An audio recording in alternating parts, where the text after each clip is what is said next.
Motorcycle का puncture लगवाते हुए मैं फैसला कर चुका था कि इस हफ्ते भी अपने घर वापस ना ही जाऊं तो बेहतर है। देर तो वैसे भी हो चुकी थी और जहां पिछले 3 हफ्ते गुजर गए हैं ये भी गुजार ही लूं तो गर्मियों की छुट्टियों में एक बार ही चला जाऊंगा। इसी सोच पचार में रोड पर खड़े मैंने 15-16 साल के एक नौजवान को अपनी तरफ मुतवज्जे पाया। वो अजीब सवालिया नजरों से मेरी जानिब देख रहा था, जैसे कोई बात करना चाह रहा हो लेकिन रश की वजह से नहीं कर पा रहा था। जब पंक्चर लग गया तो मैंने दुकानदार को 1000 रुपए का नोट दिया। उसने 100 रुपए काट कर बाकी मुझे वापस कर दिए। मैं मोटरसाइकिल पर सवार होकर जूं ही वापस शहर की तरफ मुड़ने लगा तो वो लड़का जल्दी से मेरे पास आकर कहने लगा, भाईजान, मैं घर से मजदूरी करने आया था, आज दिहाड़ी नहीं लगी, आप मुझे वापसी का किराया 100 रुपए दे देंगे। मैंने एक निगाह उस पर डाली। सादा सा लिबास, माथे पर तेल से चिपके हुए बाल, पाँव में सीमेंट भरा जूता,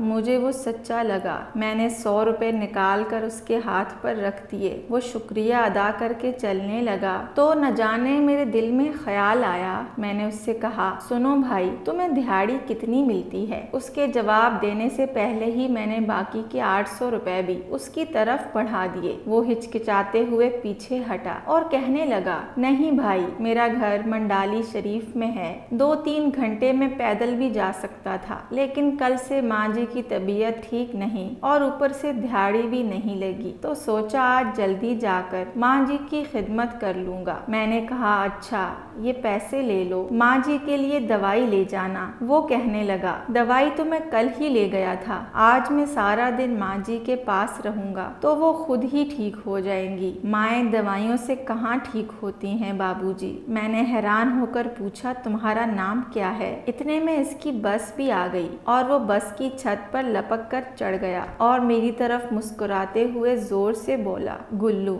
गुल्लू की बस आहिस्ता आहिस्ता दूर होती जा रही थी, लेकिन 800 रुपए मेरी हथेली पर गुल्लू के वापस किए हुए पड़े हुए थे और मैं हाई स्ट्रीट के रश में खुद को एकदम बहुत अकेला महसूस करने लगा। कुछ देर सोचकर मैंने मोटरसाइकिल का रुख रेलवे स्टेशन की तरफ मोड़ लिया और मोटरसाइकिल को स्टैंड पर खड़ा करके टोकन लिया। साहिवाल का टिकट लेकर गाड़ी के इंतजार के लिए बेंच पर बैठ गया। कब गाड़ी आई, कैसे मैं सवार हुआ, कुछ खबर नहीं। जब साहिवाल स्टेशन पर उतरकर फाटक से अपने गांव की वैन पर सवार हुआ तो आखिरी बचे हुए 100 रुपए किराया देकर जब शाम ढले अपने घर के दरवाजे से अंदर दाखिल हुआ तो सामने सहन में चारपाई पर अम्मी जान सर पर कपड़ा बांधे नीम दराज थीं। मेरा भाई दवाई का चम्मच भरकर उन्हें पिला रहा था। मुझे देखते ही अम्मी जान उठकर खड़ी हुई और ऊंची आवाज में कहने लगी, मेरा पुत्र खैर से घर आ गया है, अब मैं बिल्कुल ठीक हूँ। और आंखों में आंसू भरते हुए दौड़कर उनके सीने से जा लगा। बस के गेट में खड़े गुल्लू का मुस्कुराता हुआ चेहरा एकदम मेरी आंखों के सामने आ गया और मैं समझ गया कि उसने मुझे 800 रुपए वापस क्यों किए थे। वालिदैन की जान अपने बच्चों में होती है, उस बात का ख्याल रखा करें। वालिदैन का कोई नेमुल बदल नहीं होता। अगर आप उन्हें कुछ लाकर नहीं दे सकते तो खैर है, लेकिन उन्हें अपनी जिंदगी में से वो कीमती वक्त जरूर दें जिनसे उन्हें एहसास हो कि वो आपके लिए इंतहाई अहम है। माएँ दवाइयों से कहाँ ठीक होती हैं, क्योंकि माँ बाप को आपके पैसों की भेजी दवाओं की जरूरत नहीं बल्कि आपकी जरूरत होती है।